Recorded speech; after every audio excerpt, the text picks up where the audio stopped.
Hi, welcome back to Carl's Quicker CKC. On today's video, as mentioned in the previous video, I do want to go through some vital equipment which I consider is absolutely necessary for those that are really getting into the koi keeping and want to take this sort of to the next level. So what I'm starting with today is various nets that we can use which will take care of our fish when we're handling them. What I want to show you is I've got here a pan net, okay, I'll put that one there, and I've also got a deeper net, okay. Now these deep catch nets are okay, but as what you've got to think of is while you're going through the water, the less material that you're dragging, the less resistance that you're going to get and the easier you're going to glide through the pond. So these pan nets that don't really have any depth to them, in my opinion, are far more ideal, and you can use these for gently guiding the fish. Okay, if we just have a look to perhaps net one. George, you're going to be good for me and be netted. What I want to show you next is socks. Okay, two types of socks.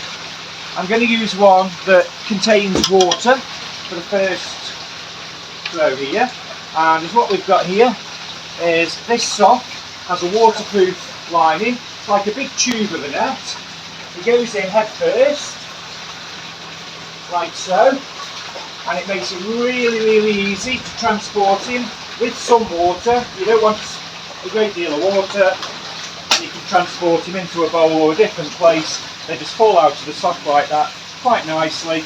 And as I say, this sock can hold quite a lot of water. When you're picking it up, it's got quite a bit of weight to it.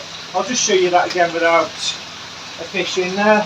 But quite simply, the sock will hold quite a lot of water with the fish. Okay, that's ideal when you're transporting for just clean pond water and you haven't got any chemicals in it. If you've got chemicals, however, then you can just go for the netted only sock. This releases every single bit of water. As you can see, it's just net only, no waterproofing, and so this simply releases all water and just has the fish body when you lift up. And therefore, if you put it in a potassium permanganate bath, you can keep that potassium water out of your pond when you transport your fish back into your pond. So those are socks, both waterproof and non-waterproof. Both serve the purposes as I've explained just, and both have a use. So I would recommend, if your budget can stretch, that you do actually have both socks. If you can only afford one, I would just go for the netted one. Because then at least you're going to discard water that you don't want, like anaesthetic water as well. Of course, once you've put a fish under, you don't really need a sock. Obviously you can lift the fish yourself, but yeah, just avoids any taking water where you don't want to take it. So if your choice is just one sock, then go for the netted sock. If you can and stretch the budget, have both varieties. This is great for bagging fish, so if I sell the odd fish, again, I will bag it with the water and it just makes it an easier transport job. These nets are okay for holding fish in once you've got them up by the side. Catch nets, landing nets, they're okay for holding the fish and it gives it plenty of room inside the net. But as I say, these pan nets are far better. I'll just glide another fish up actually and just show you how easily these go through the water and how gently you can just guide a fish. Which one shall I guide up? Let's guide Spot up. So, in fact, we've got Dami. I'm just gently guiding them. There's my Dainichi Kohaku, just being guided there, and letting go back in the pond of his own accord.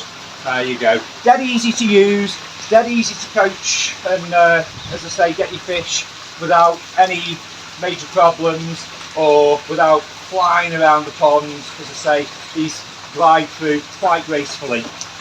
Now, another thing that I think is absolutely essential, as well as your nets, is bowls. Okay, so let's take us on to, we've seen the pan nets, we've seen the socks, which again is just another tube form of a net, but let's go up and I want to show you a bowl or two. Stay there if you would, camera, and I will just grab a small bowl.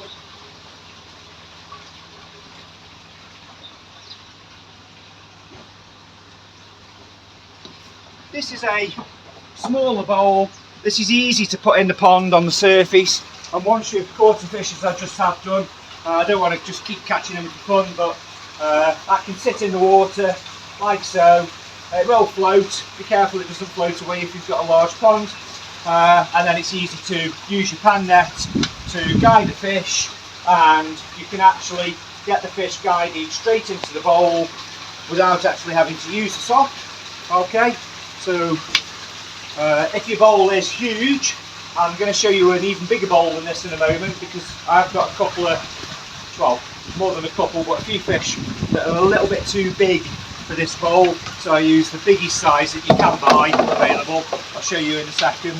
And these are great for bowling your fish and getting a potassium permanganate bath or a salt bath, or if you need to use anaesthetic, you can put the right amount of water per the dosage of anaesthetic and scientifically get your mix for your anaesthetic there to put a fish under if you need to do a little bit of surgery. So a bowl this size, or depending on the size of your fish, I'm going to show you the biggest bowl I've got now, are again like your nets and your socks, essential equipment. Let's leave this equipment here and let me show you a quarantine tank next. So follow me, let's go into the conservatory. Excuse the size of the conservatory, it's quite small.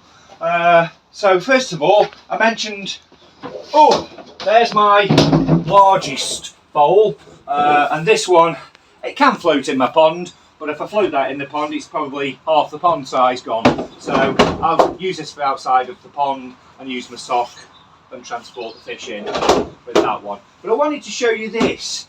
This is a 400 litre black vat, okay, and I use this just, it's, as you can see, it's got no water in it at the moment, but it's ready, set up. It's already got the bottom drain.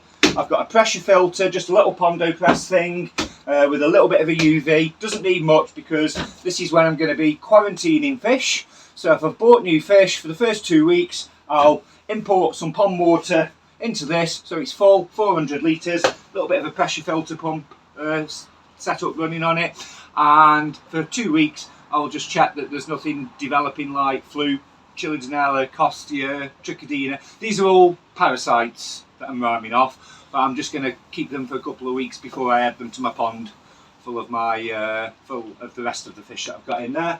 So also, if I have one fish, maybe even just 2 fish, that are both suffering with a specific problem that needs treatment that's water-based rather than topical treatment, it's far cheaper to buy a treatment where you're only going to use 400 litres of water rather than in your full pond, where for one, it's not just the 2 fish that are being treated in that pond volume, it's every single fish in the pond. If you put in, say, FMG, formaldehyde malachite green into your pond, or even if you just put in something like flucum into your pond, that has got to be a whole pond thing, because flukes will be everywhere, and if you're going to kill a spike of flukes, the way to do it is to dose your pond.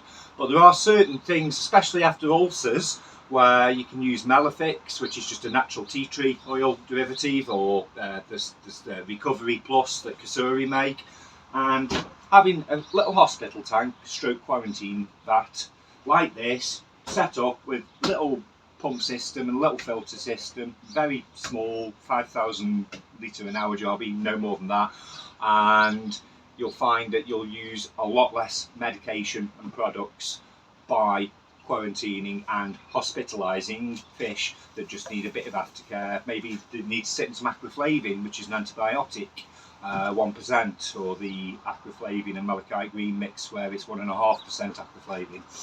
But that's both Kasuri products, by the way. It just makes it a damn sight cheaper, and it means that you're only treating the specific fish that need treating, rather than treating a whole pond full of fish where a lot of them probably don't even need the treatment. Okay, so that's the hospital quarantine vat. Totally recommend that you've always got the bowls, at least one bowl big enough to house your fish. Pan nets are easier to glide through the water than a full landing net or catch net, and your socks are something that are brilliant for just transporting your fish, and especially when you're not confident with handling the fish. I will handle mine, but not on a day like today when I'm all kitted up because it's cold. But yeah, when I've got my sleeves up and I'm really doing a full day of measuring the fish, seeing how they've come on over the course of a year, I will handle them perhaps a bit more than I'll use a sock. That comes with time, comes with experience, and just that confidence of knowing what you're doing with the fish. Just before we close the video, I mentioned that I do measure them once a year, so I'll just show you a final, another vat. 1 second.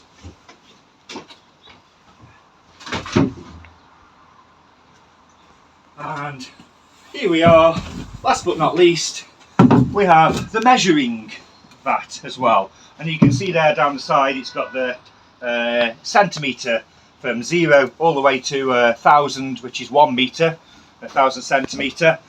Do with a bit of a wash just at the bottom of it, but I keep this outdoors because of space and there's nowhere else to store it. But there's a fiberglass measuring bowl, square, as well as the bigger bowl that I've got there for my extremely big fish, I would say, my smaller bowl as well.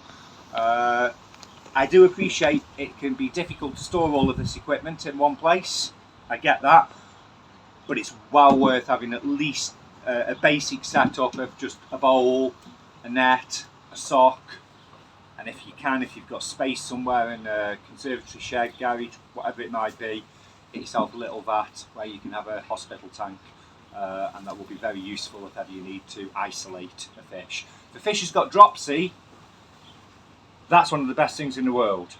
You're going to fill it up, you're going to add salt to it, and you're going to stave that dropsy. Fingers crossed, stroke will look in the right direction, and all is good.